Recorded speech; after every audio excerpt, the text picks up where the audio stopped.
Liberty. Our country is strong. A great people has been moved to defend a great nation. Terrorist attacks can shake the foundations of our biggest buildings, but they cannot touch the foundation of America.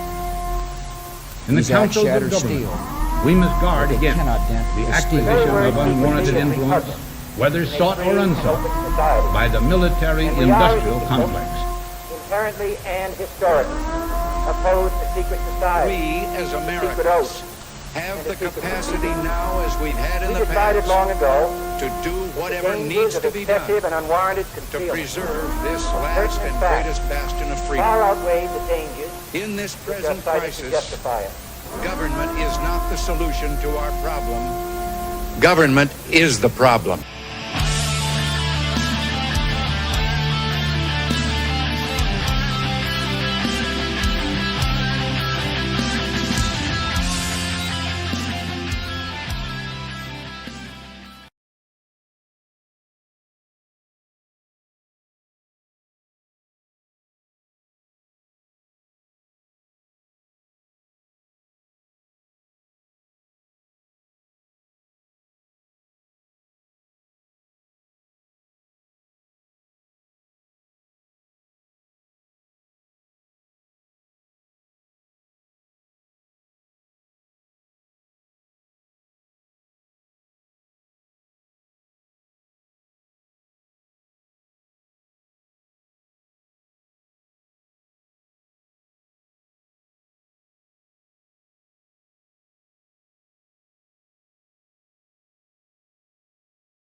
Hit okay. Welcome back to Embers of Liberty once again, where hopefully everything is fucking working this time. We had to go to YouTube tonight because Rumble is absolutely fucking us. So, yeah. Cameraman shit, it's Cameraman. He's in here instantly. Apparently the notifications are working again.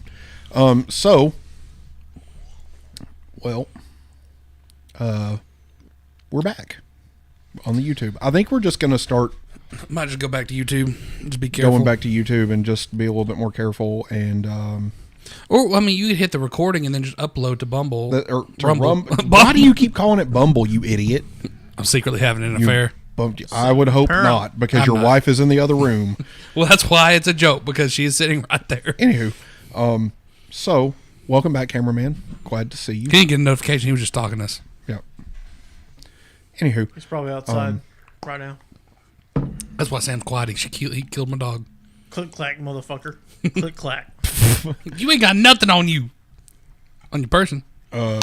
Mid-stroke, watching another video on my other screen. Listen, man, we don't want to know about that stuff. Anyway, so it's been a while. That's fucking epic. That's pretty good. It's been a while since we've been on YouTube, so if you join us tonight, welcome. We're probably just going to continue golf with the YouTube. Golf my ass. So it's going to be one of these shows, huh, boys? Oh man. Well, okay. I'm Joe. No, we're not ending it there. This is great. This is golden. So, we are back this week. I didn't pour enough whiskey for the show. We have a ton of stuff to actually talk about tonight. And it's going to be a wild ride. But first, as per tradition, Joe, how was your week? It was good. Things are slowing down as far as work goes for the season, and I had my first cigar yesterday. Never smoked anything in my life. Had a little bit more of it today. It wasn't as tasty today as it was yesterday. No, it was pretty burnt tasting today because you had already smoked on it. But I did quite enjoy it. I definitely don't see it being something I do like every day or maybe even weekly, but maybe, once a month. Well, good. That's how it starts. Cody? Cody, how was your week? Nobody cares. Listen. Fuck you, first and foremost. Secondly, the week's actually been pretty shitty. Fucked my back up for the week. What I miss? Oh, cameraman says never smoked anything in your life. Now we know that's a fucking lie. We all know you smoke pole. Cameraman. Thank you. God. We missed you, cameraman. I definitely missed him after that. So week started out shitty. Back was fucked up. Weeks ended fairly decent, other than coming here and having to deal with both of you motherfuckers. Hey. Fuck you. We love you too, Cody. Okay. How about you, Justin? My week was... fuck you. I kind of figured that was coming. You know, it surprised me. Hey, you are the one that asked him to lick your nipple. Hey, look at what I found on the screen here. Look at that. Oh. Fucking weird. They're just everywhere. Joe, don't you have one on your screen too? Pick his nose with it. Oh, yeah, there you go. The fuck out of here. Anyway, so my week was pretty low key. My boss was on vacation most of the week, so... Lonnie? What? Lonnie your boss? No. Secretly? No. Oh. My boss was also at the beach, though. So...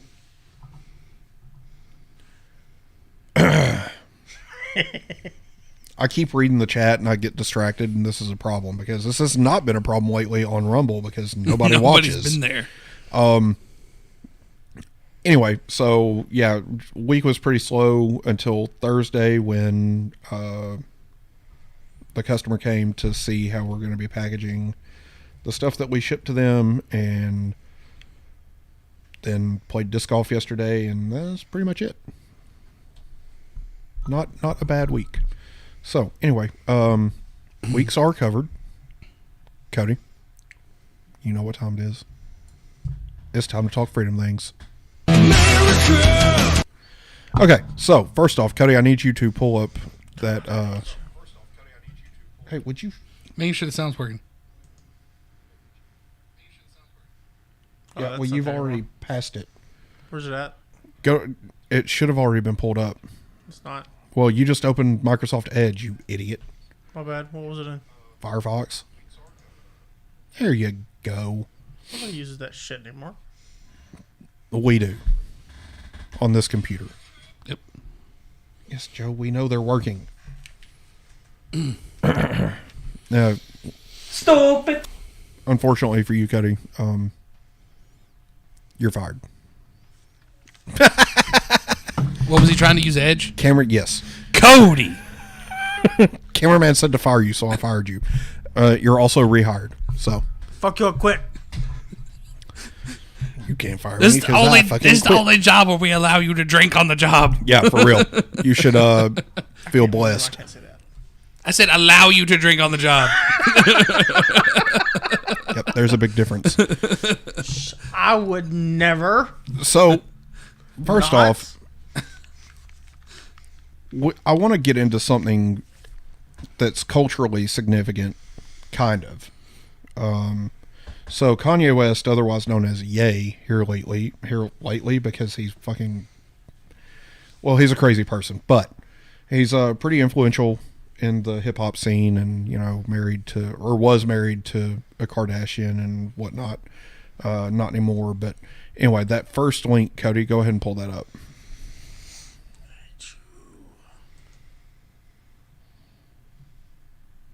No? Yeah.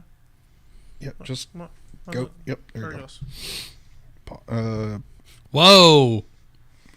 Yeah, so there's a couple of things that are pretty surprising in this. And the first thing I want to point out is the difference in how he talks now.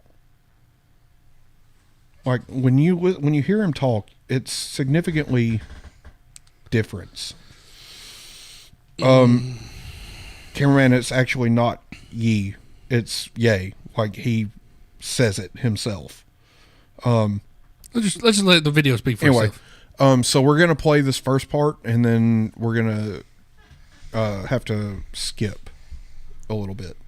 So go ahead. Drove me crazy to not be able to say that I like Trump.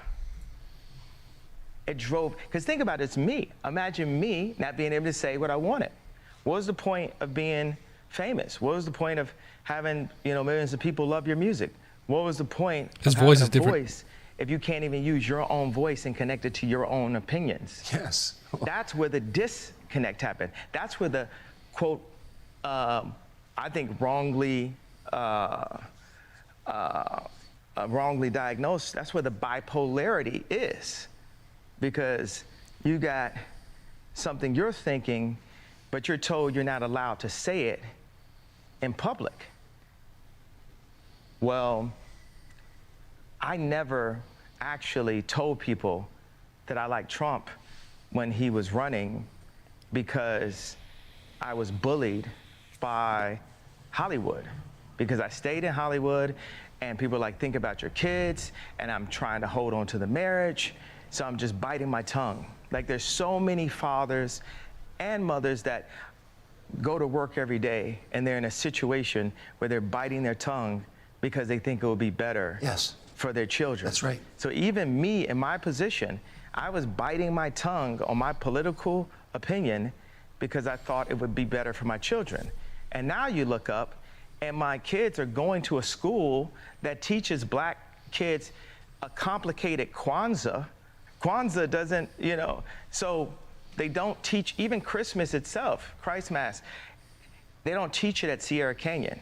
And what they do is take all of the celebrities, the actors, the basketball players, and they throw them in this one school and they indoctrinate the kids. So my son's psalm is brilliant. So right now, they're looking to figure out how to indoctrinate him to make him be another part of the system. I have a choir at my school. So right now, we've come to a compromise, but I'm not finished because I don't compromise. But we come to a compromise when my kids go to my school after school and they learn choir. I sat there with my son and he came and he said, why do I need to sing? I don't even go to your school. So imagine a 16-year-old version of that guy, the 26-year-old version of that guy, where the father doesn't have say-so of what the kids are watching, what the kids are wearing, what the kids are eating, who the kids are hanging out with. Ray Kurzweil said, we have the information needed to have a human utopia, but we're led by the least noble, most greedy people. There's a solution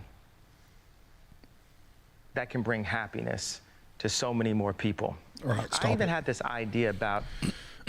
So the interesting thing is that Aloha, Propes. there are probably so many of these people in Hollywood that will not acknowledge that they're conservative, that they're Christian, that they don't agree with the way that things are going. So many people probably in Hollywood that are just being silenced and pressured into not doing what Kanye's doing. And it's despicable. Cody, go ahead and put us back on screen share. Or live screen, I mean. And then close that out and then copy and paste the link right underneath this one because I don't know the actual timestamp. No. Go up. There's one right underneath. My bad. Nope, up. That one, yep. So just copy and then paste it. So the interview goes further. You know, this is like an hour-long video. One that ever... Pause it. Let's talk about he's talking different. He's not talking like he's a thug. Because he's completely rejected the culture. Right. Right, which is it's one of those things where, you know, if you say that the culture in the black community is not a good culture, and that's what leads to the fatherless homes, the violence, the drug drugs, use, yeah. the single motherhood rates, all of that stuff, right?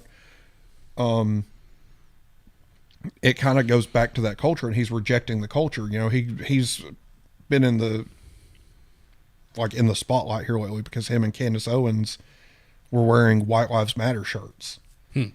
And it's not because Black lives don't matter. It's because white lives also matter. It's because all fucking lives matter. Like it's one of those things that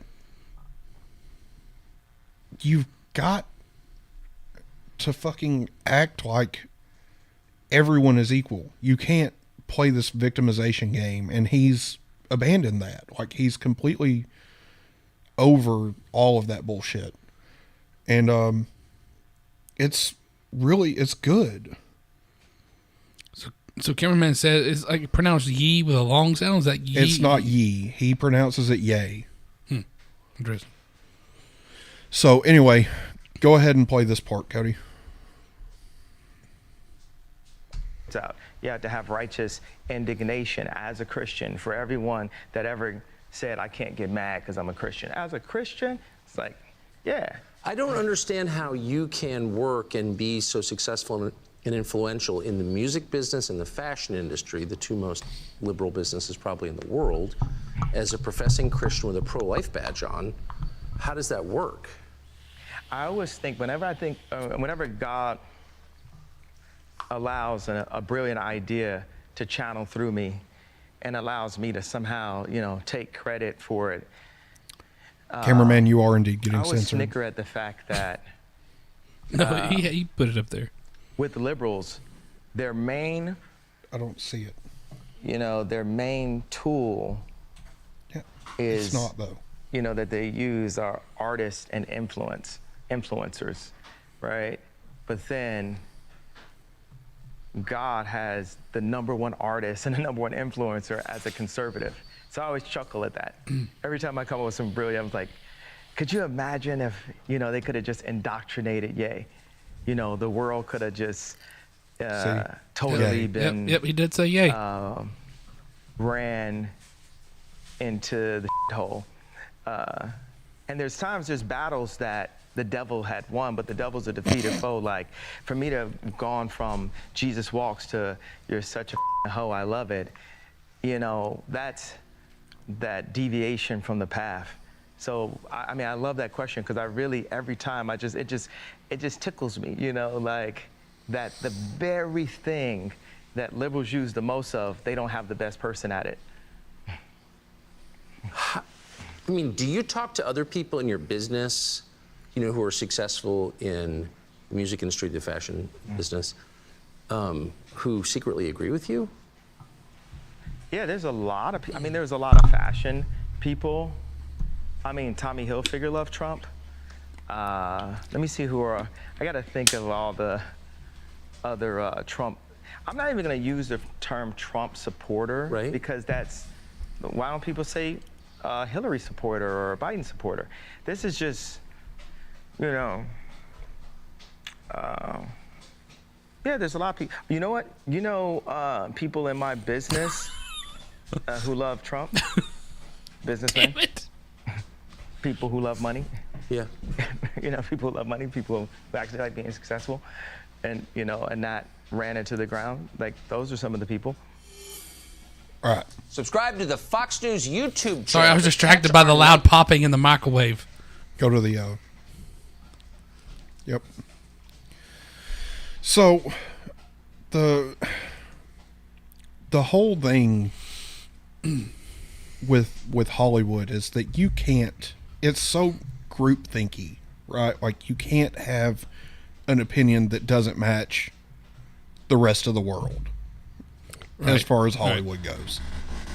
And it's kind of bullshit that all these successful people, and Chris Pratt's another one he's a professing Christian, he's conservative, and he's outspoken about this stuff. Like, the fact that they try to silence these people and indoctrinate their kids and turn their kids against them. And didn't we talk about that a couple shows back, where like one of his newer movies, his new show, The Terminal List, got like 33% or something like that on Rotten Tomatoes and we believe it's all because he's a professing Christian. I think that may have been on Ben Shapiro or Matt Walsh that they were talking about that, but yeah, they said his new show was actually really good. It is really good. It's not as good as the books, but it's not worth a 30-something%.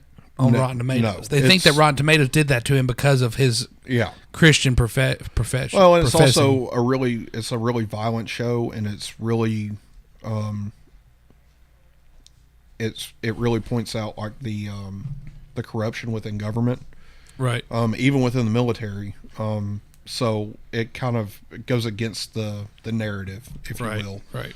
So I mean, but I think it's important for people like Ye or Kanye, however, whatever you want to talk about. Let's call him Kanye. I mean, he's always been Kanye, so that's going to ruin my childhood not to call him Kanye. For somebody like him to be out there saying the things that he's saying is just, it's one of those things like, we need more of this, not less.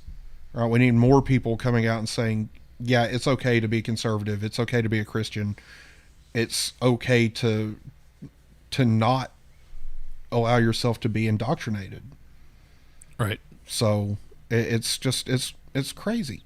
But the next thing on the list is, cameraman, apparently you cannot say black card unless it's in quotations. But let me see.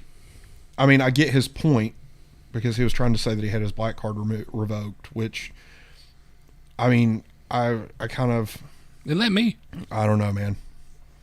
Cameraman, I kind of see down the sauce. I kind of see where people are saying that, though, you know, because like he's rejecting the culture, a culture that you know promotes gang violence, that promotes abusing women, that promotes treating women as sexual objects, that promotes drug use. That it's just the one thing about that particular musical culture, at least, you know, it's not good for young black people to look up to people who are promoting or anybody. These things. I mean, it's really not good for anybody to look at it like that, you know.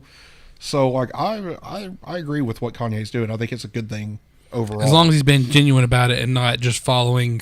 Well, he's trend. obviously not, because he's been doing this since Trump was in office, right? You know, and he also talked about how he didn't realize how close the Kardashians were to the Clintons in that interview. And it's I would go watch the interview in its entirety if I were watching this show and wanted to kind of hear how Kanye thinks about a lot of things. I've watched most of it, but I thought that the Christian part and that stuff was important. You know, it's important for kids to understand that, you know, it's okay to be a professing Christian, and it's okay to reject indoctrination and things of that nature. Right. So, but anyway, I do want to move on, because I don't know if you saw this or not, but the FBI's saying that they've got enough evidence to prosecute Hunter Biden, which could indeed be a big problem for the Biden crime family. Not to steal Dan Bongino's term, but I mean, that's what he calls them, is the Biden crime family. Not yet. So when you do that, it starts the video.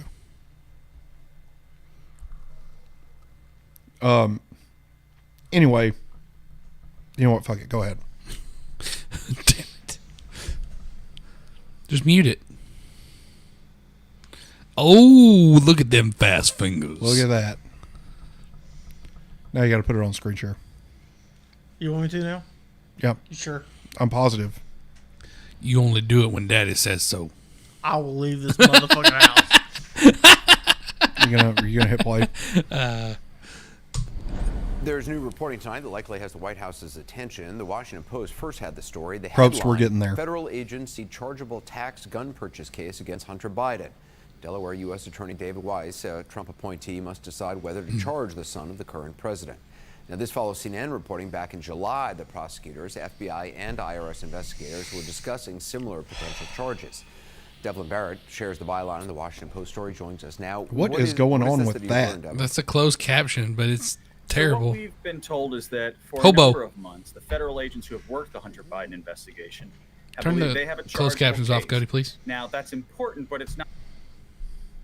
Go down. So on the end by the. Yep. Okay. not the end decision, because ultimately this will be decided by the U.S. Attorney in Delaware, who is a holdover from the Trump administration. What have investigators zeroed in on that they think would stand up in court? So there's a couple things. On the tax front, there's a lot of the particulars we don't know for certain, but what we are told is that one of the major issues here is, did Hunter Biden declare all of his income?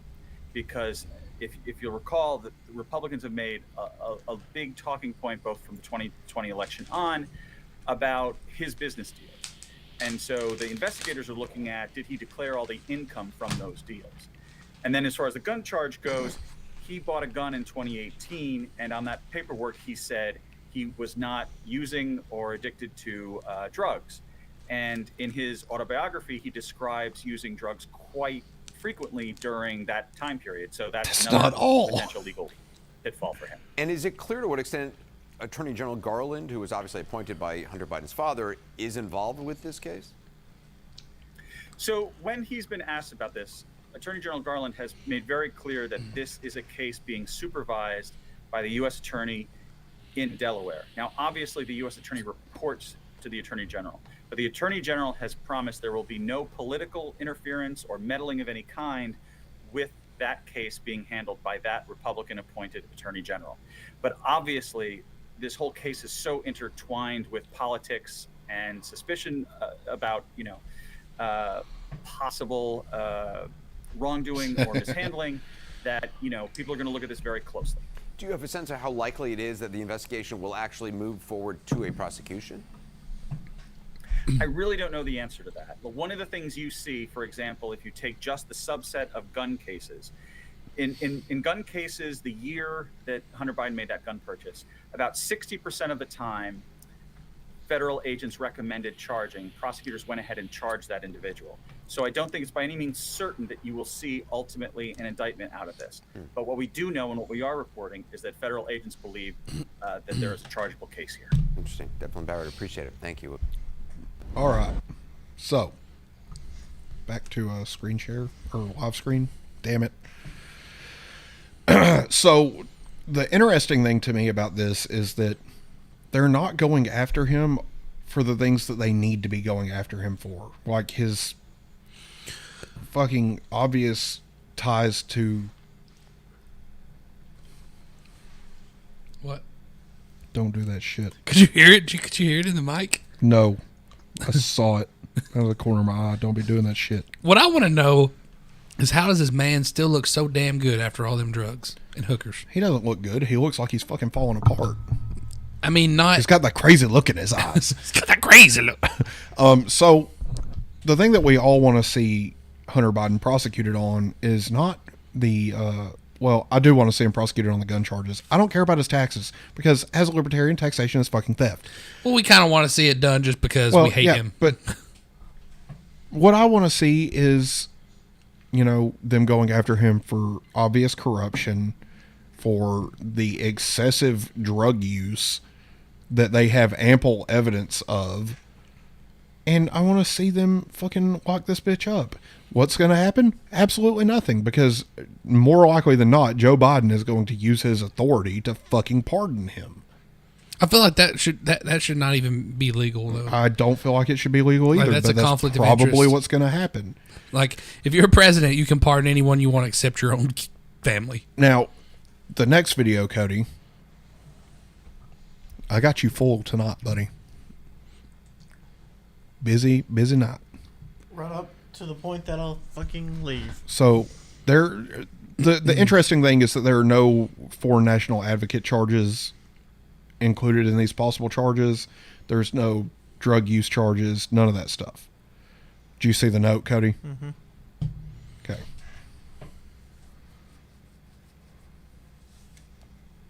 I do believe it was 226. Why am I so itchy tonight? I don't know. 229. Sorry. Okay. That one? Nope, the other one.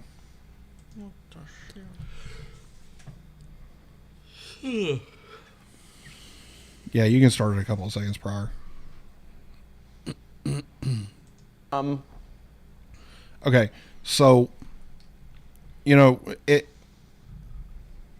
it's one thing to prosecute him on the charges that they're going after him for. I think the other part that he's fucking cameraman, you are a distraction. Okay, you're a complete distraction, my friend. It's I'm gonna have to stop reading this. Fuck it, cameraman, keep this shit up. Fuck them. Let's see. Anywho, so you know, when you're advocating on behalf of a foreign government or a foreign entity, you're supposed to declare that. You're supposed to say that you are. He didn't do that when he clearly was. You know, it goes deeper because fucking Joe Biden was involved in all of this stuff. So really and truthfully, more needs to be done than just tax evasion and gun charges. There needs to be some serious consequences for this guy, because honestly, he's broke every law that you can imagine, probably, when it's related to, you know, advocating on behalf of a foreign government or a foreign company or drug use or prostitution or any of that. He's admitted on live television that he's probably smoked more Parmesan cheese than anybody else in the history of the planet. Did he actually say that? Yes. Yeah. Did he actually say Parmesan cheese? Yes. What the hell? Because it's white and looks like crack. Because, you know, he's a fucking crackhead.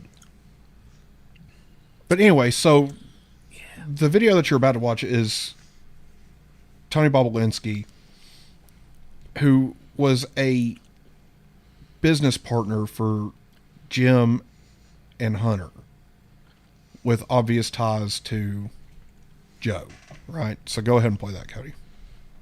The sitting president of the United States, this is from Joe Biden to his son Hunter. Hey, Palace Dad, it's 8:15 on Wednesday night. If you get a chance, give me a call. Nothing urgent. Just want to talk to you. I thought the article, at least the thing online, it's going to be printed tomorrow in the Times, was good. I think it's clear. And anyway, if you get a chance, give me a call. I love you. What the hell? That's staggering. The sitting president of the United States, that's Joe Biden in his own voice, telling the American people, I was always well aware of the business ventures my family was involved in. So much so I could tell my son I read a detailed article that has 50 facts in it. Imagine just sitting in a room with national security and the intel agencies with that article, talking about corruption, talking about China, talking about the Chinese Communist Party, the Liberation Army of China. Joe Biden is saying, I read that article and you're in the clear, Hunter. And he leaves that voicemail for his son. So do you think that the Bidens were aware of the effects on the United States of doing business with China? It's funny, I think in their mind they view Russia as a bigger threat than China. They sort of talk and operate like that, which was always surprising to me. As it should be. I think they're well aware of it. The magnitude, you know, Hunter in his own words talks about being in business with the spy chief of China. Did you ever talk to Hunter Biden directly about this? Obviously, I was aware of what was being done in 2015 and 2016 by James Gillier and Rob Walker with the Chinese company CFC while Joe Biden was still the sitting vice president of the United States. There was a text message where I was early on having discussions with Hunter about, you know, what is CFC focused on, and Chairman Yi, are they doing any deal or what kind of deals? And Hunter in a very long text message just says, you know, we're willing to do any deals except I think he excluded, you know, military tech that would give the Chinese military an advantage over the United States military. But outside of that, they were ready and willing to do any other deal.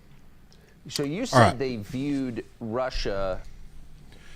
So, I mean, why is nobody talking about this guy? Why is nobody interested in interviewing?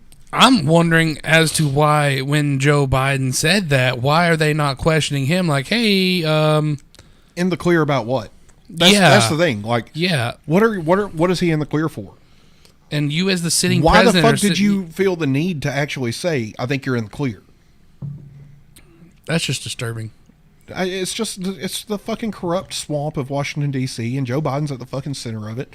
He's not the president right now. Somebody else is pulling the fucking strings, and it's pretty apparent. And it's probably somebody in fucking China at this point. And that's the problem. That's the problem with all of this. Not only that, but everything that this president is doing weakens us on the world stage. It makes us look like a joke, and it's not okay. It's not okay. I'm not okay with this. Like, not at all. The Hunter Biden stuff. Cody, would you stop it? I can hear you smacking and chewing.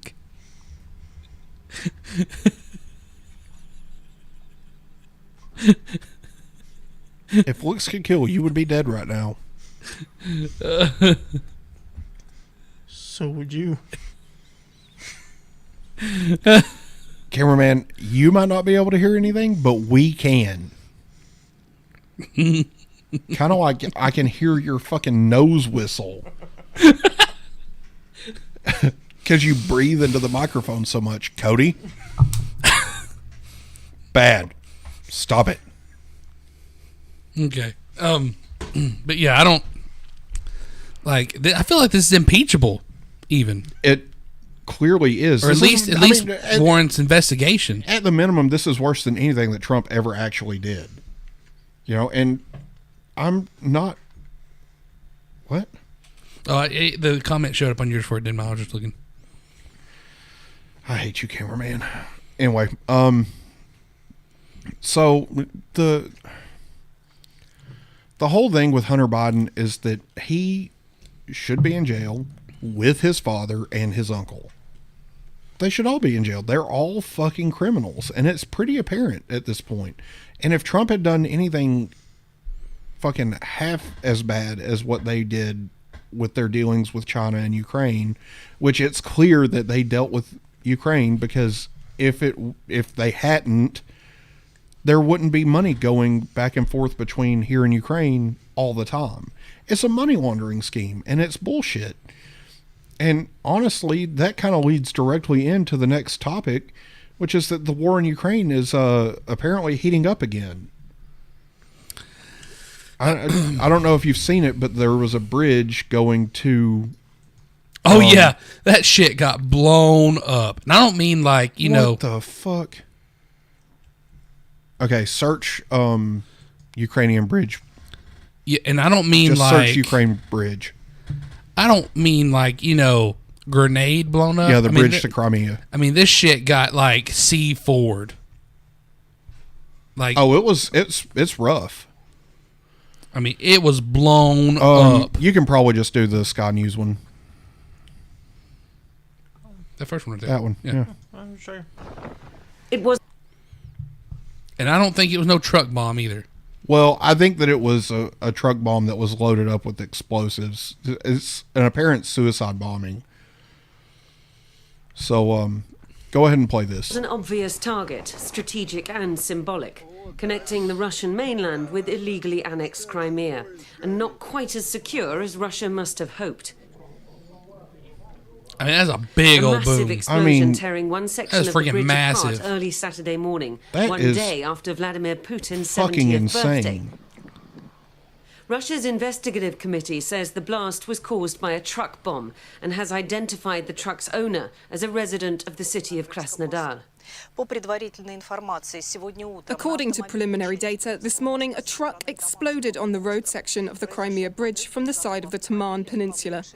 This set 7 fuel tanks of a train travelling in the direction of Crimea on fire. As a result, Damn, 2 he timed road that sections perfect. have partially collapsed. Yep. Kind of like Mikhailo Podolyuk, chief advisor to Ukraine's it was definitely president, planned. tweeted straight after the blast, Crimea, the bridge, the beginning. Everything illegal must be destroyed. Everything stolen returned to Ukraine. Everything occupied by Russia must be expelled. Hours later, another tweet pointing to the failure of Russia's security service to stop the blast. Defense Ministry can now blame FSB for the future South loss, he writes. Isn't it obvious who made an explosion? Truck arrived from Russian Federation. Blaming terrorism gives Russia's president a possible way out rather than escalating against Ukraine.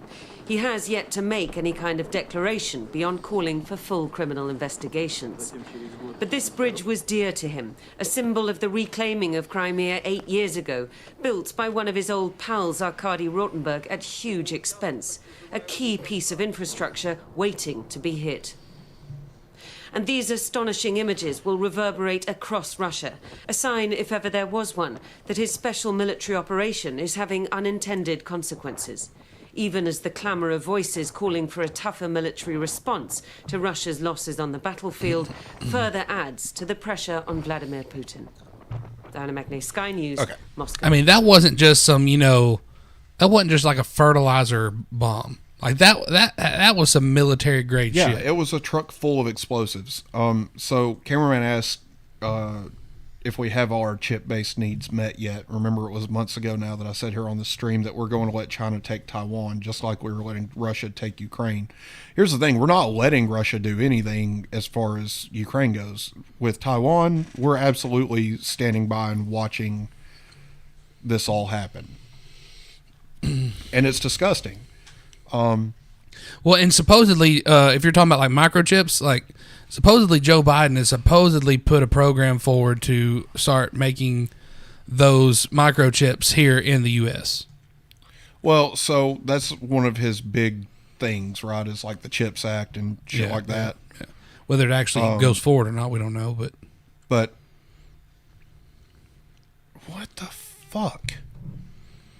Oh shit! Why is it doing this shit tonight? It's getting.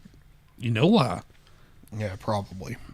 It's not us. Refresh it again, Cody. That shit's getting taken down.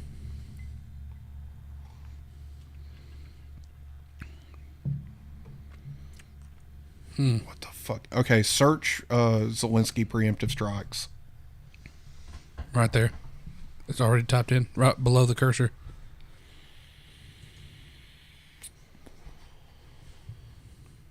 Go on down. It may be that shorts. Maybe it. No, down. Down. That one.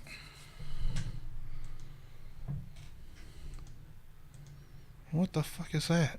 That's not what we clicked on. Go back and do it again. It's been doing this to me too. Like on my computer. There you go. So, the bridge has been blown up in Ukraine because it's Ukraine. It's not Russia. That's a sham referendum that fucking let them annex fucking Crimea. And it's just Russia doing Russia things. It's Russia being Russia. So, saying this belongs to us now. We don't care if you don't like it. On the heels of this, or slightly before, I can't remember which, Volodymyr Zelensky has fucking said something about preemptive strikes against Russian assets. Like, no, we don't need to do that. Go ahead and play it, Cody.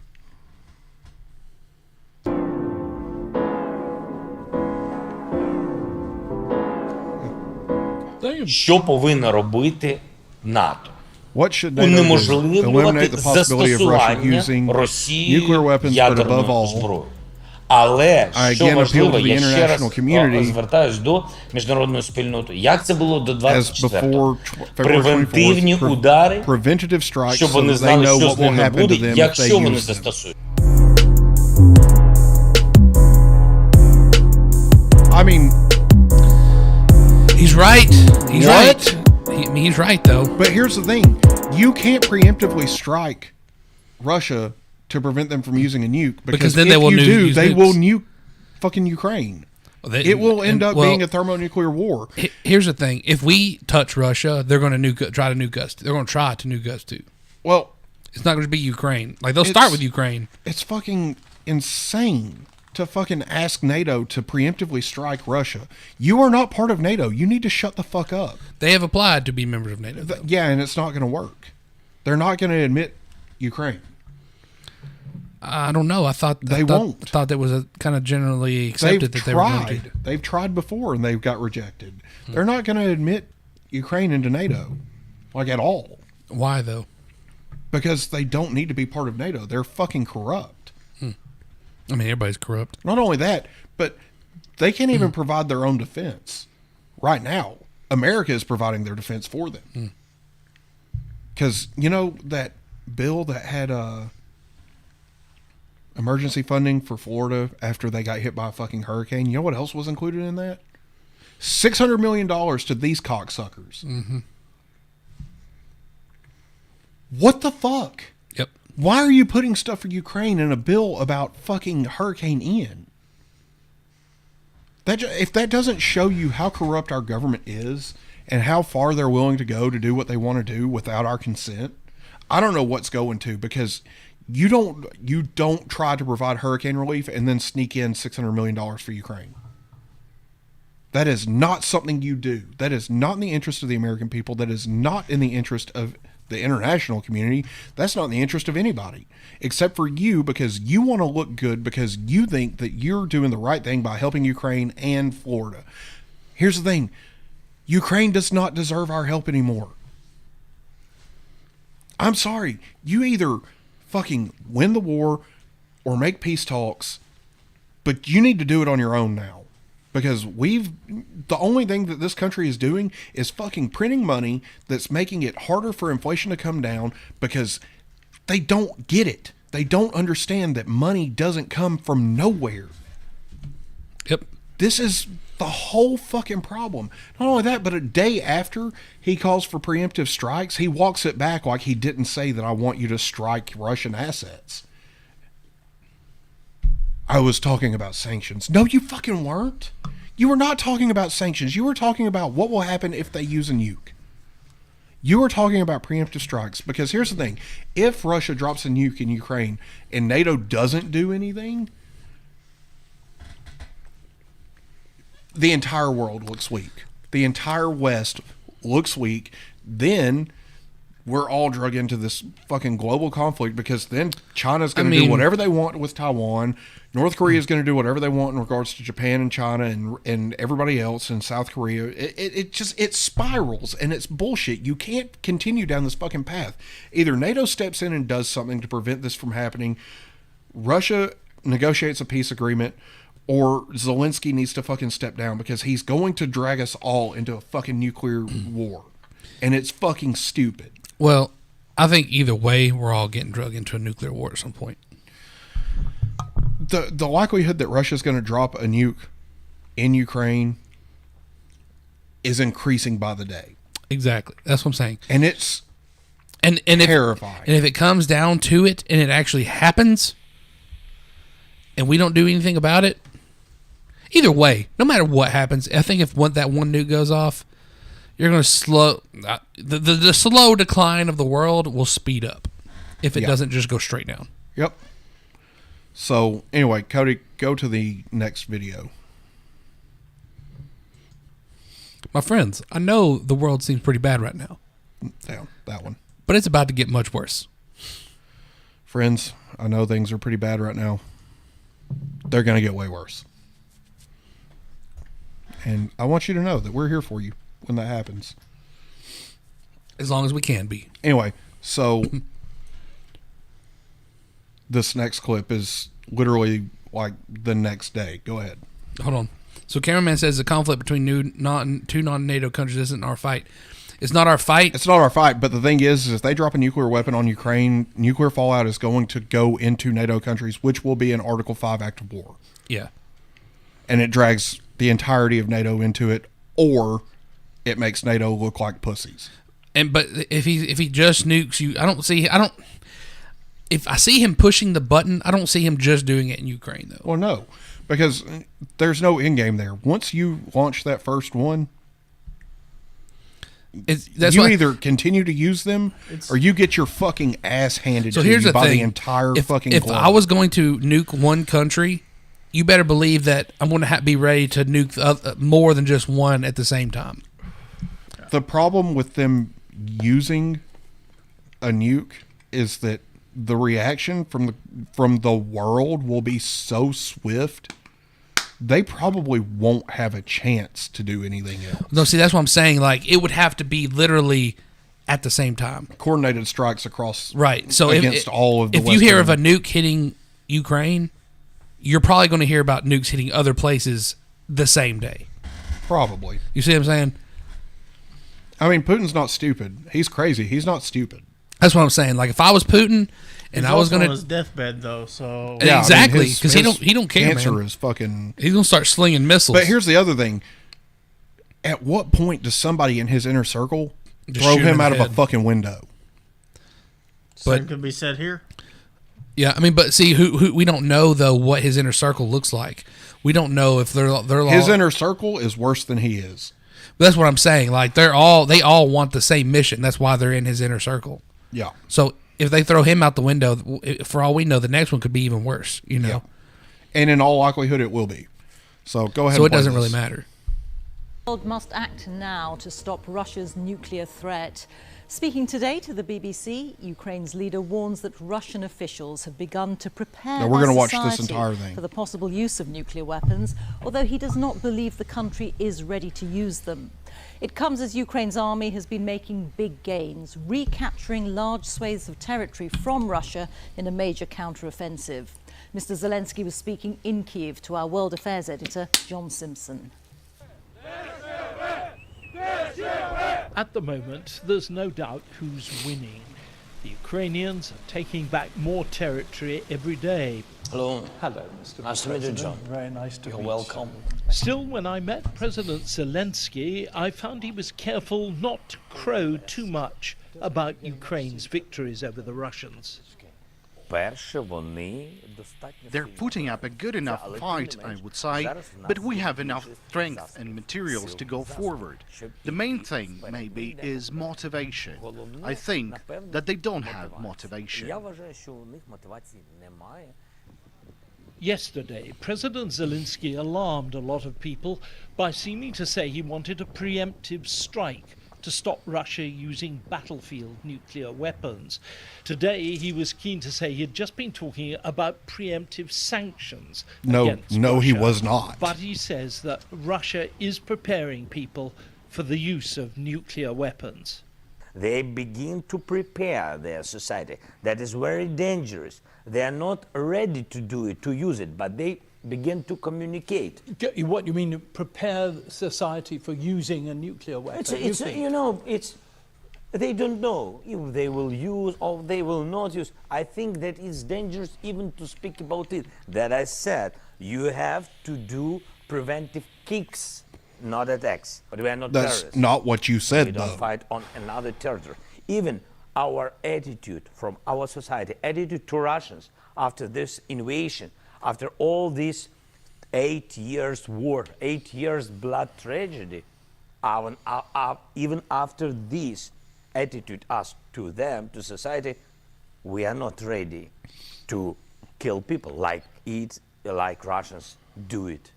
Do you think that President Putin is capable of launching nuclear weapons, of using them?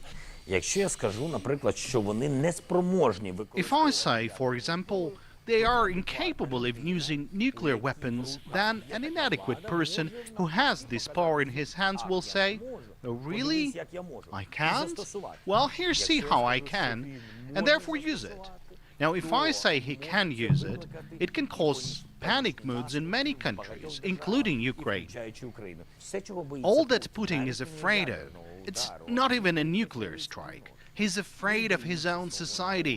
He's afraid of his own people, because only these people can replace him, strip him of his power, and give it to another person. Do you think they should stand up against him? They shouldn't be afraid. Let them not fight against somebody, but for themselves. And he had a word for the Russian soldiers who are sent here. Those mobilized kids now, well, they come with nothing, without guns or body armor. They're being thrown here like cannon fodder, not people. If you do win, will Vladimir Putin survive? I don't care. You don't care whether he's still in power, whether That's he's a no. Thrown Not out? in the slightest. Mr. Zelensky has developed into an impressive war leader, but he knows that the war is now entering its most dangerous phase. John Simpson, BBC News, Kyiv. Well, it's extremely dangerous, and not just for them, but for the entire world right now. That's the thing. Like, it's not just about Ukraine anymore. It's about the implications that it has for the rest of the world, because things are going to continue to escalate until one side wins or loses. And Putin, he's not going to just lay down. He's going to be, sometimes how sometimes you're playing a video game and sometimes if your character is holding like a grenade, you get shot and you die, the grenade goes off. That's what's going to be Putin, except it's going to be nukes. He's got a dead man switch. But it's going to be nukes. And, maybe that's the thing that he's got over his inner circle is that, if you off me, I've got generals ready to hit the button. And they'll come down on you too if you and off then me. You're all dead. Right. Because they're going to kill all of us. And that's the reality of it. It's going to kill all of us. That's also a scary idea. What if they know that, like, hey, if Putin comes up dead, we just launch? That's what I'm saying. But what if he just dies a heart attack? Well, I think it would be more like if he dies in questionable circumstances. So that's what they're going to think he got poisoned or something. Like if he just dies of something, they're going to be like, oh, they poisoned him. I mean, it's possible, but I don't think that's what's going to happen. I think that it would have to be pretty obvious, like, hey, they Right. fucking killed him, so Right. fires at missiles. But the fact that Zelensky can sit there one day and say, we want preemptive strikes from NATO against Russian assets, and then the next day say, no, I meant preemptive kinks. No, you didn't. You did not mean that. You meant you wanted NATO to strike Russia. You wanted us to get involved in this war that we don't have any business being in. Because, let me remind you, most of the NATO members do not pay their dues. The United States pays 90% of all the NATO dues. It's fucking insane that we are the ones that provide defense for everybody else. It's not our place. You want to know why things are so expensive here? Because we're the ones that provide it for everybody else. Yep. The entire world rides on the United States coattails and then talks shit about us because Orange Man bad or Biden stupid, whatever, It's absolutely insane. And then you've got OPEC fucking sitting there going, fuck you, Joe. Yep. Like, because I don't know if you know this, but they're cutting their oil production by about 2 million barrels a day. I don't understand why, like... it's... Dude, you can't beg OPEC to produce oil for America because America should be producing its own oil. Under Trump, we were energy independent. Under Trump, we had the Keystone Pipeline almost done. What did Joe Biden do? Nope, you shut that shit down. It's absolutely ludicrous. And we're kind of rapid firing through some of these topics, but still, like the fact of the matter is that all of this was preventable. But no, absolutely not. We can't do that. We can't prevent any of this bullshit from happening. Go ahead and play it, Cody. The chatter began a few days ago. First off, when they announced they were in person, they've had these virtual meetings, Tyler, for 2.5 years. Suddenly they basically said, hey, Energy World, you come back to Vienna to this room in the OPEC headquarters. Started a kind of a chatter around 1 million barrels a day, then 1.5 million. We got 2 million, but this is an important point, and it goes to what you just said. The headlines are going to scream, OPEC Plus cuts 2 million barrels per day. Not technically true. That's the headline. But to your point, the reason we're going to actually probably have about 900,000 barrels, physical barrels per day taken off the market. That's still a lot. I'm not minimizing 900,000 to be one of the biggest non-COVID cuts ever. But the reason the headline screams 2 million and the actual number is going to be probably 900,000 is because a number of OPEC and OPEC Plus producers were not meeting their quota. In other words, they were not at the level they were supposed to be anyway. So you really just don't even take them into account. It's only the big producers, Saudi, UAE, Kuwait, and a few others that are going to be taking the hit. There was a press conference, by the way, And I asked Prince Abdulaziz bin Salman, the Saudi energy minister, if the release from the Strategic Petroleum Reserve in any way distorted the pricing market. And here's what he had to say. I wouldn't call it a distortion.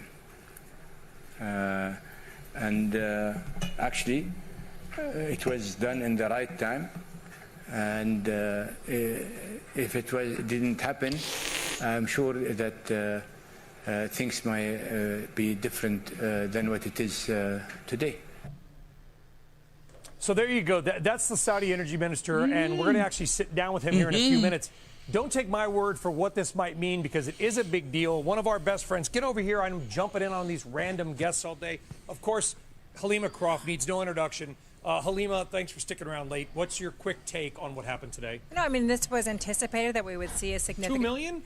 I think we had that word this morning. We talked this morning that was the word. It was going to be a 2 million barrel a day cut. As you pointed out, it's looking more like actually a 900,000 barrel a day cut when you look at who can actually, pull back production. We have a number of underperformers, but clearly from the standpoint of the White House, it doesn't really matter at this point whether it's 2 million or 1 million. We now have to wait to see what's coming in terms of a policy response in Washington. Do you think we're on the march back close to 100 a barrel?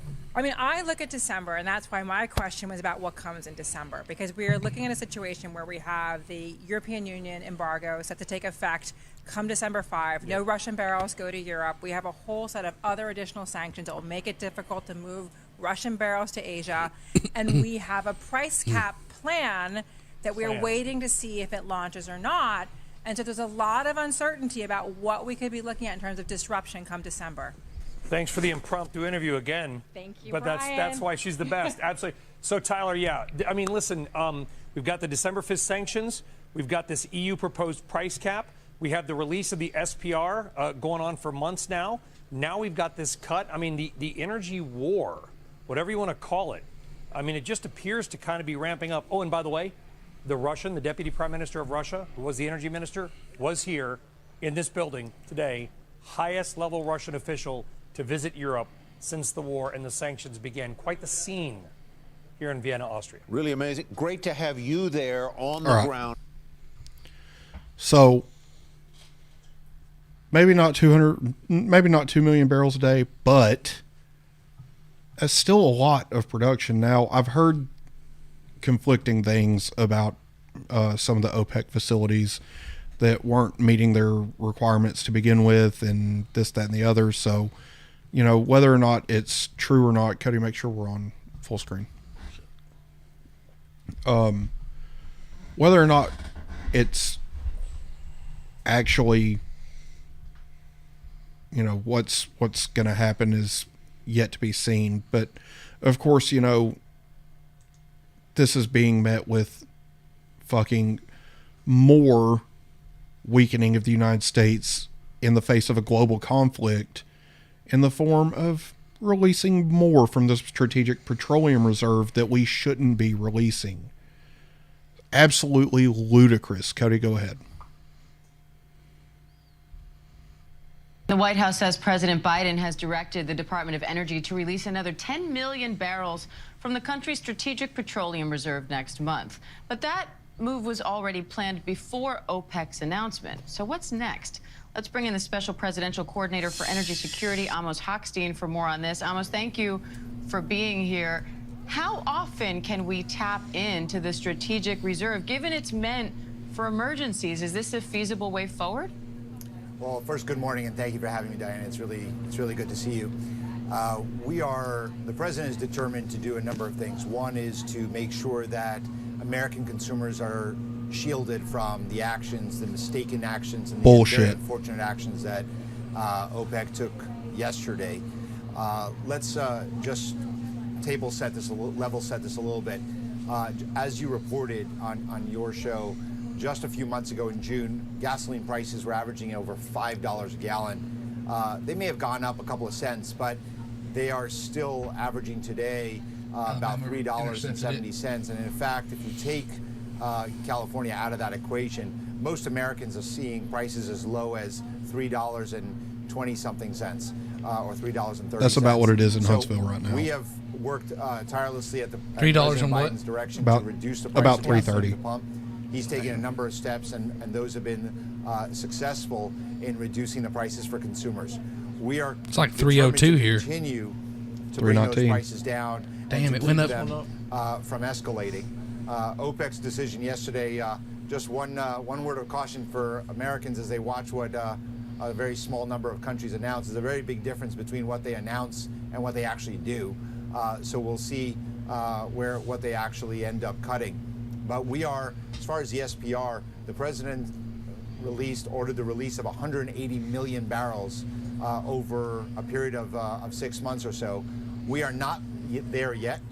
We haven't finished releasing the 180 million. We will continue to do that in a manner that is prudent and that is consistent with bringing prices down. So, as you've said, we're going to release another 10 million barrels next month in order to do exactly that. And that's without going beyond the 180 that we've already said that we're going to do.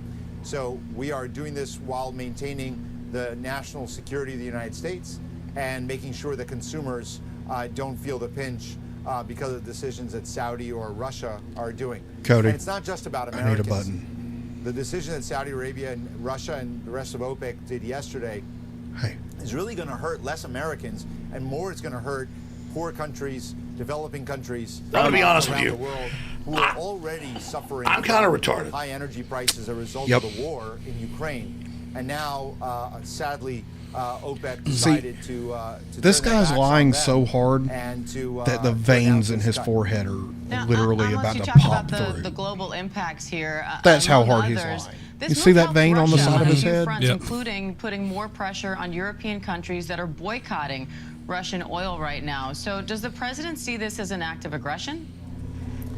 Well, I think that he was very clear yesterday. The statement that we put out from the White House, from Jake Sullivan and Brian Deese, saying that this was that he was disappointed in this decision, that it was a mistake, quite frankly.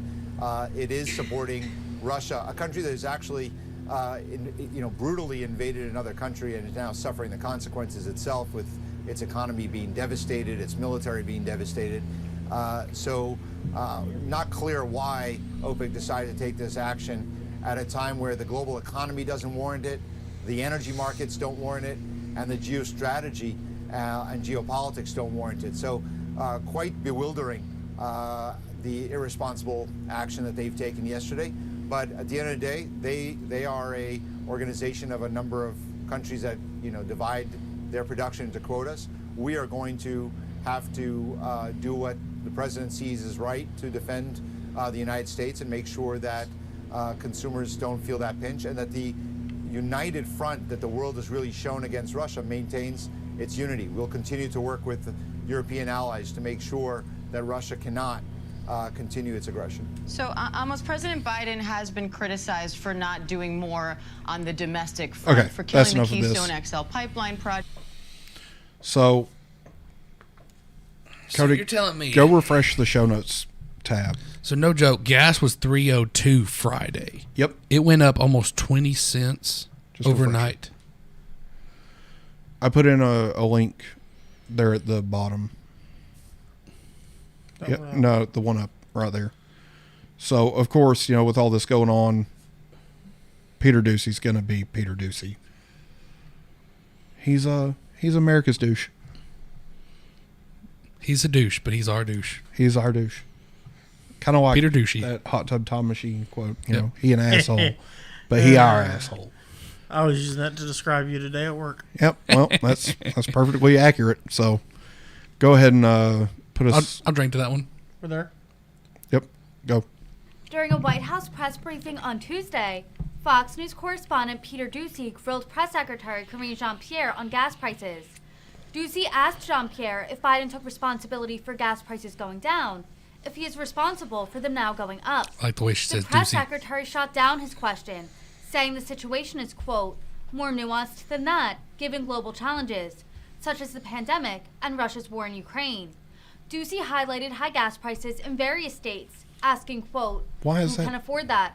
Jean-Pierre continued to defend the president for his work to bring down the price at the pump. Thanks, Here we Reed. go. You've said the president was responsible for gas prices coming down. Is the president responsible for gas prices going up? So it's a lot more nuanced than that, right? Peter, you know this.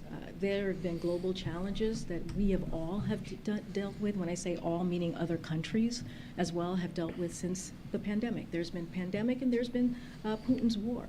And Putin's war has increase gas prices at the pump. We have seen that over the past several months. And what the president was able to do, he took some historic steps when you think about the Strategic Petroleum Reserve and making sure that we were able to do everything that we can to bring that cost down for American families, give them a little bit more of a breathing room. And we saw that. We saw that every day this summer, saving American families over $1 per gallon.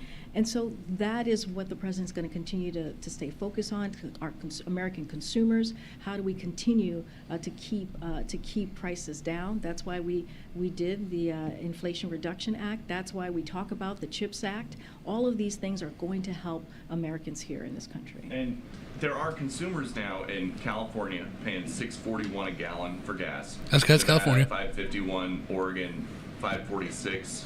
Who can afford that? And we understand that. That's why the president worked so hard the past several months to make sure that he did everything we can to bring gas prices down. We have seen fastest. I know you're pulling out a couple of areas across the country, and I get that, and we understand that there's more work to do. We have never said we were done here. We have always been very clear that there is more work to do, but we have seen, the reality is we have seen the fastest decline in gasoline prices in over a decade. That's because of what this president has done. And again, bullshit. Prices going down by more bullshit. than $1 per gallon. Bullshit. They're still up over $1 per gallon. You fucking lying sack of shit, Black Debbie. Pause it too. One thing they're not mentioning too is the reason that gas prices are so expensive in those liberal states are because of taxes. It's not only taxes; it's also regulations. So, well, yeah, which are California has taxes. California has a winter blend and a summer blend. They're trying to use the winter blend right now to curb their price problem. I love that winter blend. Yeah, winter blend my ass. It's fucking California. It's regular Shut gas. The fuck up. It's regular gas, you idiots. So Cody, I sent something to the link repository, and it's basically this, but funny. Or not the link repository, the show prep in Discord.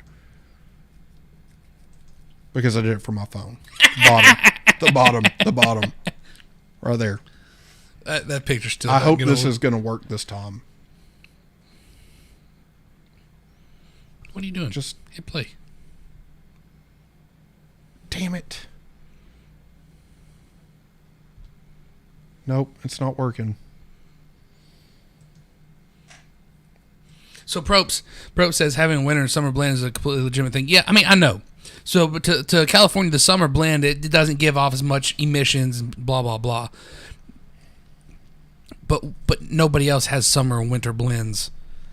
Like, I feel like the summer blend is going to probably be less good for your car. You're going to probably have more carbon buildup and whatnot in your car. That's the reason why now, being a small engine repair guy, like on the side, you see a lot of problems with carburetors now because of the high amounts of ethanol that's used in gasoline. It gums up your carburetor like a son of a gun. Well, this is dumb because that video is super funny. If you're on our Discord, I encourage you to go watch that because it's fucking hilarious. So basically, like when she says, you know, there's a lot of issues that have come up that we've all had to deal with, it goes back to Pete Ducey and he's holding up a sign that's just bull and then the poop emoji. And then it goes back to Karine Jean-Pierre and she goes, "Thank you, Peter." And then it goes back to him and he's lowering the sign back down. It's fucking hilarious. Anyway, very unfortunate that it didn't work. So and I can't find it on YouTube Shorts. Cameraman says the winter blend is meant to be so that it can't freeze or become too thick to pass through your lines and injectors. Man, yeah, unfortunately for you, California does not have winters like that. Yeah. Let's see. NorCal, maybe. Yeah, maybe a little portion of California, but not enough for the entire state. Where's the freeze point of gasoline? Negative 100 degrees Fahrenheit, man. Like, nobody's getting negative 100 degrees.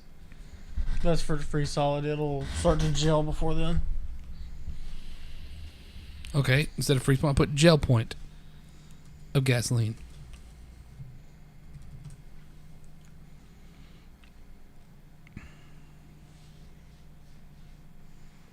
Yeah, you're not gonna see it on there anyway. Yeah, but Probst, it doesn't matter. It's a liberal shithole. Okay.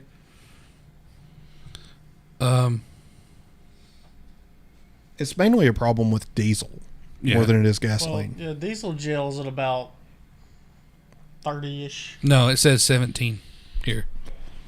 For number 2 diesel, this is usually around 17.5 degrees Fahrenheit. Anyway, it doesn't matter. Irrelevant. That's all it says for. I mean, do whatever you want to do, Cody. I don't care. You can on full screen. Fuck it. You can retard him. I don't care. Retard who? Stupid. Who are we stupid in? You. For what? For of the people in this room, who owns a diesel? I'm just telling you. I got it. I brought it. It says right here. The internet would never lie. Says for number 2 diesel is usually around 17 degrees. You're both very pretty. Shut the fuck up. 100% factual source. How about Wikipedia is not? I'm gonna be honest with you. A good source. Anyway, I'm kind of retarded. So that's kind of the end of our discussion about oil. Other than the fact that Pop is severely weakening us by doing all this, but in a strange move, Pop is also... Cody's actually right. At 32 degrees, the wax in liquid form will crystallize and leave the fuel tank clouded. So it starts to at 32. Would you shut up? Shut up about this. I don't care about this anymore. Okay? Just shut up. Be quiet. Told you. So, in an unprecedented move, Joe Biden has decided that he's going to be pardoning all federal marijuana possession offenses. Which is actually a good thing. Which, as a libertarian... is fucking glorious. I kind of agree with this. However, here's the problem with this. He made the law. No, it's not only that. It's okay, we're just going to let him say what he needs to say because he's going to talk about it, right? As I said when I ran for president, no one should be in jail just for using or possessing marijuana. It's already legal in many states, and criminal records for marijuana possession have led to needless barriers to employment, to housing, to educational opportunities. And that's before you address the racial disparities around who suffers the consequences. While white and black and brown people use marijuana at similar rates, black and brown people are arrested, prosecuted, and convicted at disproportionately higher rates. So today, I'm taking 3 steps to end this failed approach. First, I'm announcing a pardon for all prior federal offenses for the simple possession of marijuana. There are thousands of people who are convicted for marijuana possession who may be denied employment, housing, or educational opportunities as a result of that conviction. My pardon will remove this burden on them. Second, I'm calling on all governors to do the same for state marijuana possession offenses. Third, the federal government currently classifies marijuana as a Schedule I substance, the same as heroin and LSD, and more serious than fentanyl. It makes no sense. So I'm asking the Secretary of Health and Human Services and the Attorney General to initiate a process to review how marijuana is scheduled under federal law. Even as federal and local regulations of marijuana change, important limitations on trafficking, marketing, and underage sales should stay in place. Too many lives have been upended because of our failed approach to marijuana. It's time that we right these wrongs. So, here's the problem with what he's doing, right? So,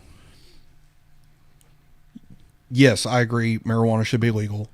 Shouldn't be something that people go to jail for unless you're, driving under the influence, whatever. Here's the problem with federal offenders. Most of the people who are in jail for simple federal possession charges have pled down to simple possession charges. They were involved in much worse than just possession. They were probably trafficking. Not only that, this only impacts about 6,500 people. Like, there's not a whole lot of people that this is gonna pardon, right? But at the end of the day, actually good job. did something good. You did something good. However, it's rather convenient that it's happening bond votes right around the time that the midterms are really heating up and Republicans are starting to look like they're going to take the House and the Senate again, and right around the time that all this stuff with the FBI about his son is coming up again. Weird. It's almost like he's trying to distract us from what's actually happening by doing something that he knows is a quick win. Yep. Weird, huh? No, not at all. Not in the least bit strange. No. So, anyway, that is pretty much the end of the serious stuff tonight. Unless somebody has something to add. Joe, did you? Nope. You already know the answer to that. He did. You're what Joe did? You're a piece of shit for this. You know what Joe did? You have your own corner, and you don't even do. I thought we had too much to talk about tonight, so I didn't mess with it. First off, you're supposed to do that before the show, not during the show. You're supposed to find things for Conspiracy Corner. I mean, I have something we could talk about. You ain't got shit. Okay, well then let's talk about it. You ain't got shit. You want to talk about the radiated wolves at Chernobyl? Let's do it. Radiated wolves at Chernobyl. It's not conspiracy though, which is dumb. Well, Joe's stupid corner. Yeah, this is turning into Joe's idiocy corner, and I don't like it very much. Yeah. Are they like mega werewolf wolves? I mean, there is that movie made about it. What movie? It's I forgot what it's called, but there is no movie. It's like a horror shit movie. I don't believe you. They're like giant radiated wolves.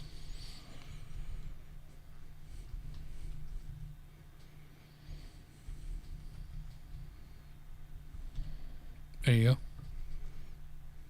See? That's from like fucking 8 years ago. Huge ass wolf. Chernobyl wolf pack. Let's look at that. Okay. It's time for Joe's Conspiracy Corner. Damn it. Where's the fucking remote? I don't know. It was right there beside you, I thought. No. Definitely not. It was. Also, an error has occurred. I don't understand what's going on with all of this shit tonight, because it's getting out of hand, and I don't like it very much.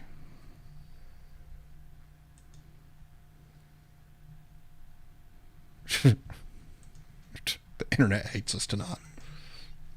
It's just fucking everything fucking sucks. Just all of it.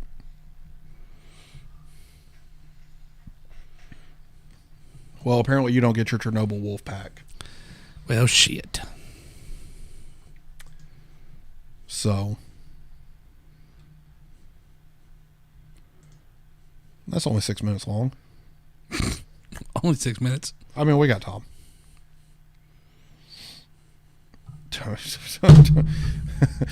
And I'm Joe.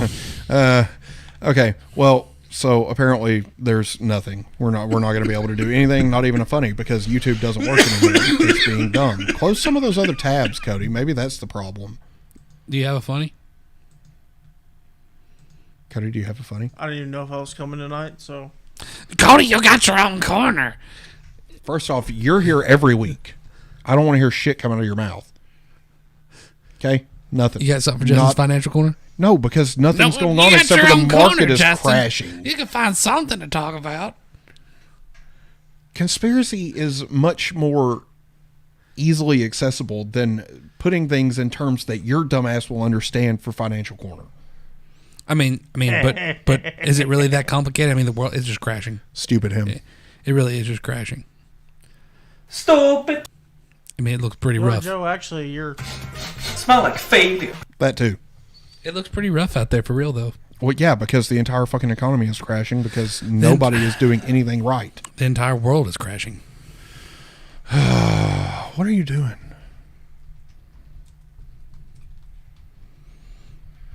You know what we need?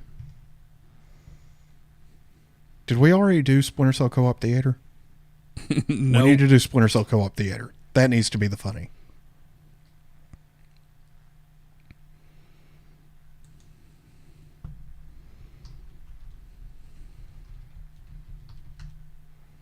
Co-op. So the economy has not been co-op theater. If you go off of the S&P 500, the economy hasn't been this low in almost 2 years.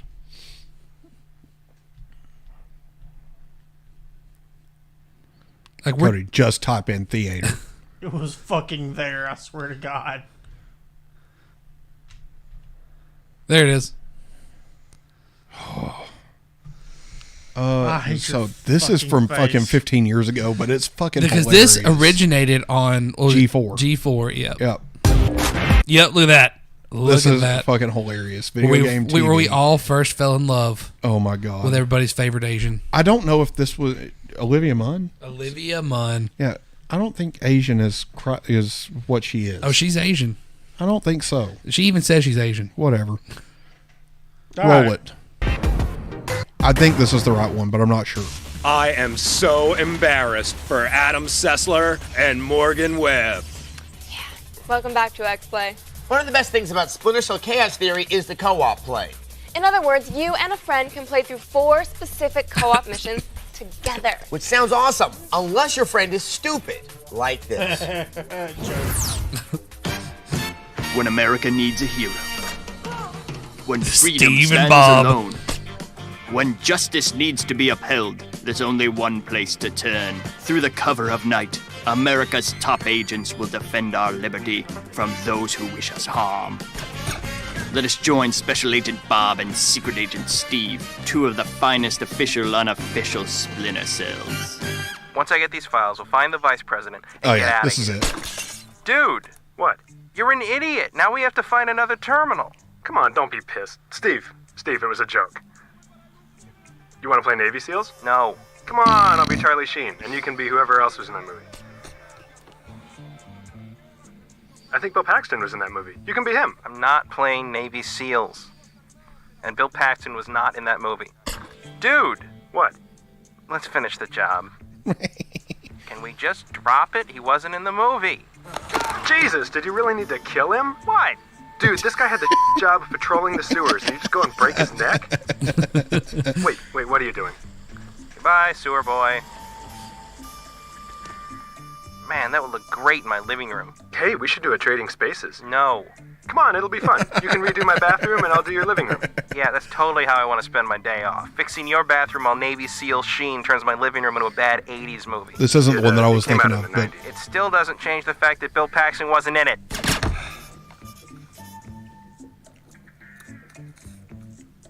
You shot me! You shot me! And I revived you, so shut up. Listen, let's just finish the mission and I'll forget you. Who is that? Hey, buddy, was Bill Paxton in Navy SEALs? Oh, you don't want to talk? Well, maybe this will refresh your memory. What's wrong with you? Damn it! Just go grab the vice president so we can go. I'm glad we're alone. My partner just doesn't understand how romantic time alone with an insignificant guard can be. Just take it easy, Mr. Vice President. Everything will be all right. We don't want to hurt you. You're a wonderful dancer. I can tell you enjoy this. The look on your face says it all. What are you doing? Nothing. Right. Can we just do this? Your hair smells like ginger. apparently Joe Biden was all in right, Splinter it's Cell. Navy SEALs time, so just don't break computer. Dude, that was not my fault. You're thinking of the flashbang one. Yes. Hey, look, Bill Paxton was in Navy SEALs. Hey! We're almost out of here, just down that tunnel. Which Navy SEAL are you? Well, I guess I'll be Bill Paxton. Left! Steve! Steve, I'm coming! Steve! Navy SEALs! Join us next week when Steve and Bob disarm more terrorists with their amazing cunning and stealth. So I say to her, lady, if you wanted the parking space so bad, you should... Whoa! I gotta find the one that I wanted, and then we can be done. Why's it gotta end on the one you want? Because the one that I wanted was funnier.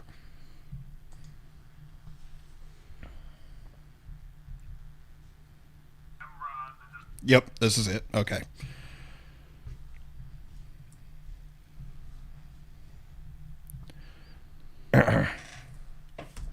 It's in the chat. I mean, we can do that one too after. Okay.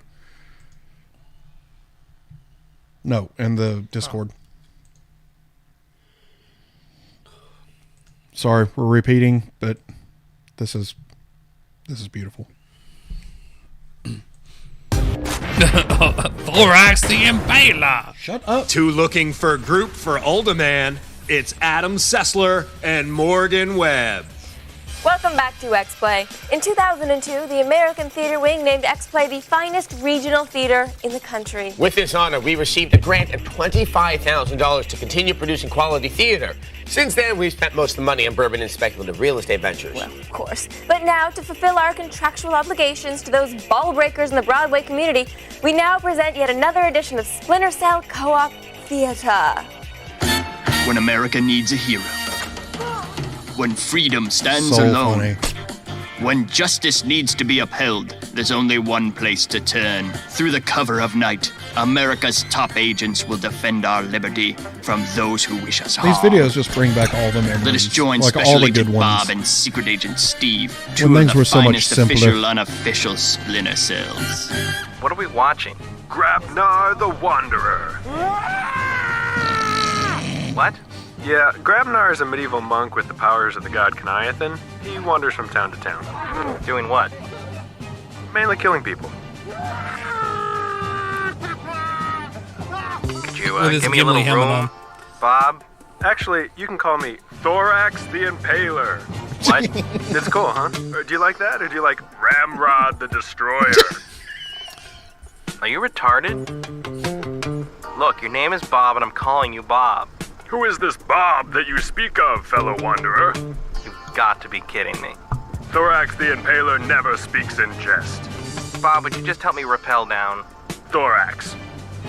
God's sake, we have a job to do. The government is depending on us, and you do this shit all the time. You have spirit, little one. I will call you Steve the Vagina. Listen, Thorax, just lower the rope. Fare thee well, you angry little gnome. I hope Grabnar smites you. Lord of the skies, it is I, Thorax. Hear my call. You realize that the thorax is a part of an insect, right? No, you see, I spell it THOR-AXE. It's totally different. All right, lower the rope. Thorax the Impaler bows before no man. Feel my power. Did you just throw... Ah! God damn it! Submit to my will and you will be saved. Challenge me and you will be destroyed. What is wrong with you? Ah! Are you insane? Submit to my will. Jesus, okay, I submit to your will. And whose will is that? Thorax the Impaler. Good. And who is submitting? Please don't. Would you like another bolt from a god, mortal? What is your name? Steve. Steve what? Steve the Vagina. You may say. I swear to God, if I didn't need to get out of here, I'd kill you. Oh, come on, it was a joke. You threw grenades at me. They were flash grenades. I wouldn't throw real grenades at you. I mean, come on, that would just be stupid. Steve? What? Are you mad? No. There's a ton of guards out there, so shut up and get down. Thorax the Impaler hides from no man. Bob, don't. He just Leroy Jenkins all of them. Wow, it worked. Thorax impales all. If it worked once, it can work again, so let's just run out there and kill him. Navy SEALs!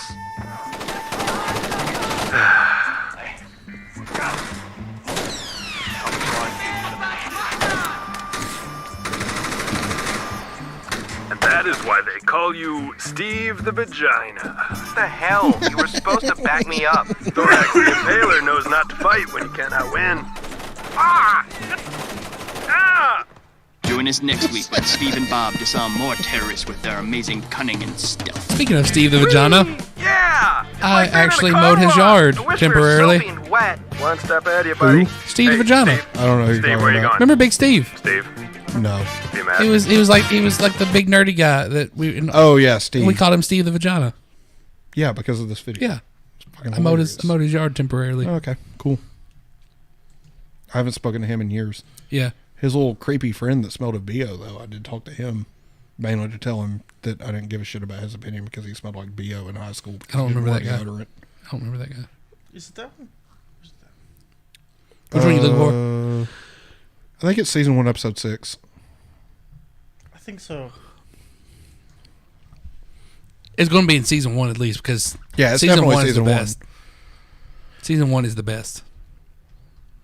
Like whatever thing you're finding funny it's about Best Red Laid versus Blue. Plans. That's the title of the episode. Oh yeah. No, just type in Best Laid Plans. No.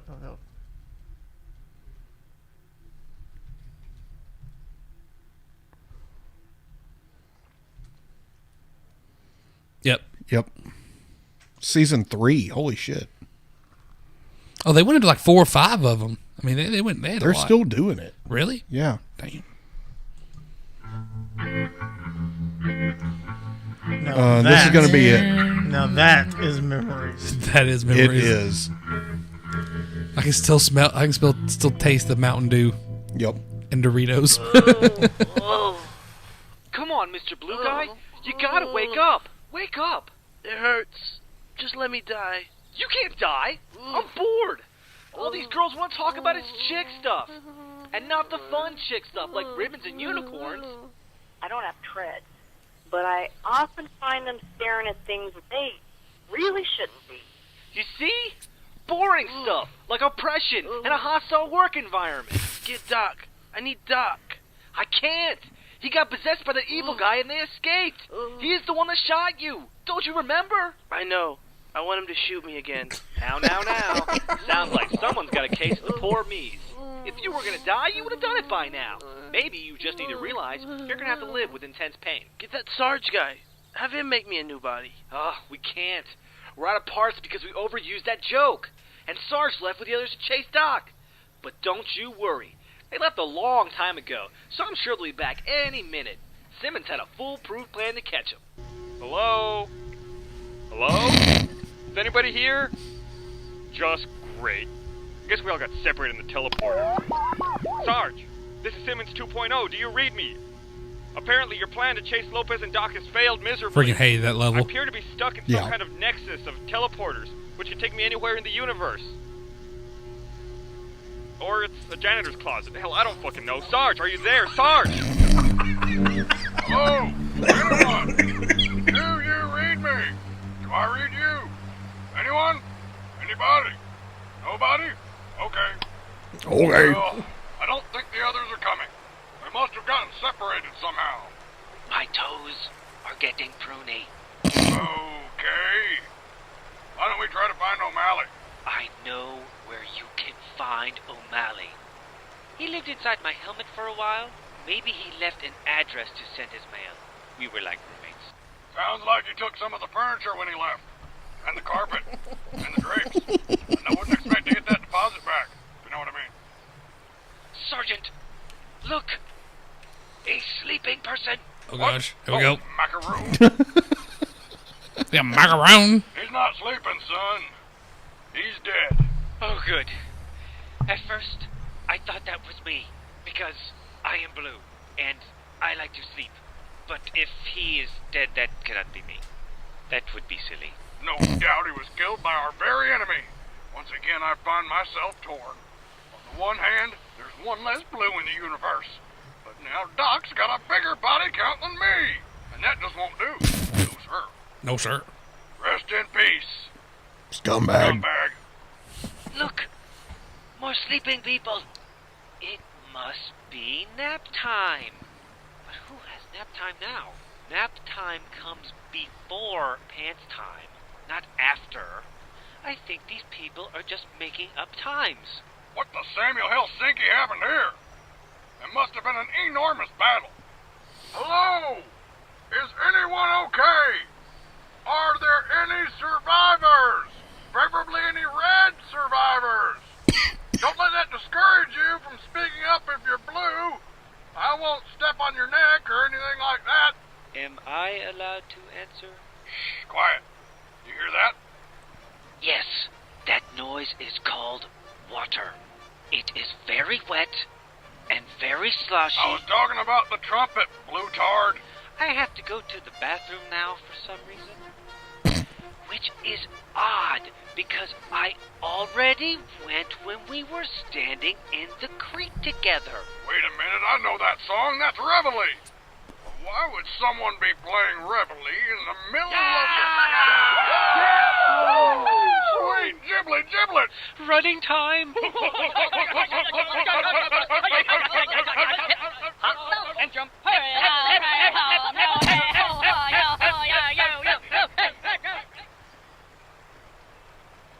What just happened here? I think, the sleepy people were trying to That was rhetorical. Get over here, give me a boost. Okay.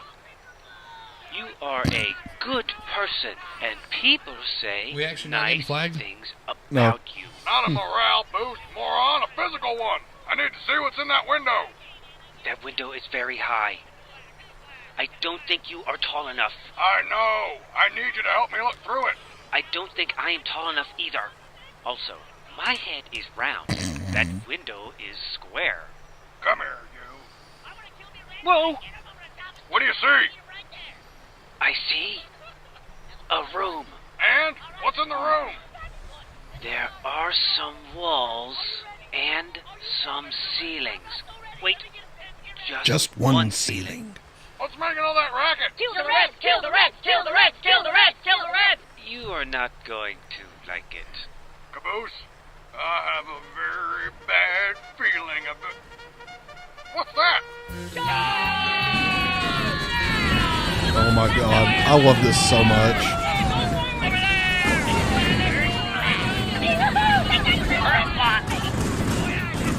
Come on, Caboose, we gotta get to the higher ground. Dad, I'm reloading. I love to reload. Oh, back of the head. Oh, tell my girlfriend that I love her. See my girlfriend now, man. Come on, Caboose. Sarge, I am scared of our new friends. Sonny Bono, what's going on here? Stop fighting. Stop fighting, Oh, everyone. Stop fighting. this part's good. Who's looking like to me? Everyone, look unto me. I possess the blue flag. It's more beautiful than I ever imagined. I have seen the top of the mountain, and you will worship me as though I were a god. I regret nothing. I lived as few men dare to dream.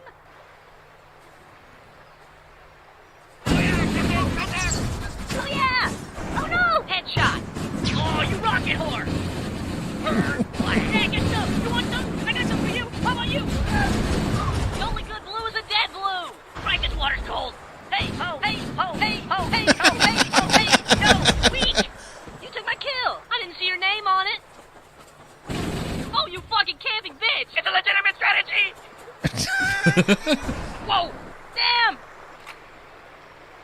Hey, Blair, we're the only two left. Let's work together. What do you mean? I'm coming out. Okay, I'm coming out too. What did you mean we could work as a team? I bash you in the head with my rifle and you die. Good teamwork, you fucking noob. Good game, everybody. GG, man, GG. GG, man, GG. I have no earthly idea what it is I just saw or what this place is or where in the hell O'Malley is. My only choice is to blame Griff for coming up with such a flawed plan. Stupid Griff. I am so confused. Where is Church? I need Church to tell me what to think. Church can handle this. He can handle anything.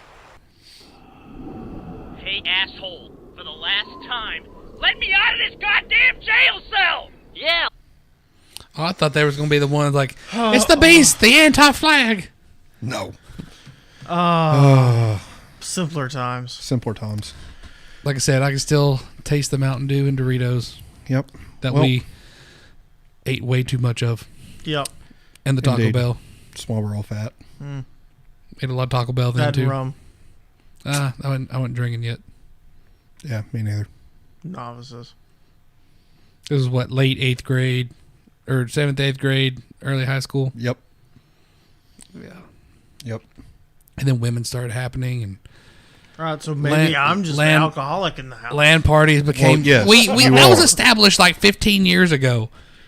It should have been established before that. See, what was 15 years ago? We've been were out 17. We've been out 13. We were 17, 15 years ago. We were 18. 17, 18. Yeah, I'm 33 now, aren't I? Yeah. So yeah, he was 17. We were 18, like that. but we were in 12th grade. So no, this was more like. Yeah, we were seniors. 18 years ago when we were doing this. 18, 19, 20 years ago. Damn, that's a long time ago. We're fucking old boys. Well, I feel like it's been a pretty decent show. It wasn't as good as previous shows have been, but we covered a lot. It was a pretty heavy news cycle, so. You bastards, you ended up keeping me here all night. When did Red vs. Blue start? April 1st, 2003. Yep. So no, we were in 8th grade. Yep. Or no, about to go into 8th grade. We were in 7th grade. So yeah, rum. 2001 was actually it would have been when Jack we were in Daniels 6th grade. We were in 6th grade in 2001. I mean, it doesn't really matter. Either way, we were young. We're old. That's all that matters. Mountain Dew, Jack Daniels, and Doritos. You were not drinking that back then. Shut up. Absolutely was. Shut your mouth. In 6th grade? Yes. No. I don't believe that. Yeah, Dad kept liquor under the gun cabinet, sat right beside the computer where I'd watch Red vs. Blue. Okay, he may be right. Anywho, it's been a good show, fellas. It has been good. Well, we went late tonight. Well, we didn't really go late. We started late right. Because of fucking Rumble. I blame Joe. So, anyway, good show, guys. Yeah. I'm Justin. I'm Joe. And it's Joe's fault. I'm Cody. Tally ho, lads. Shit. Stupid yourself first.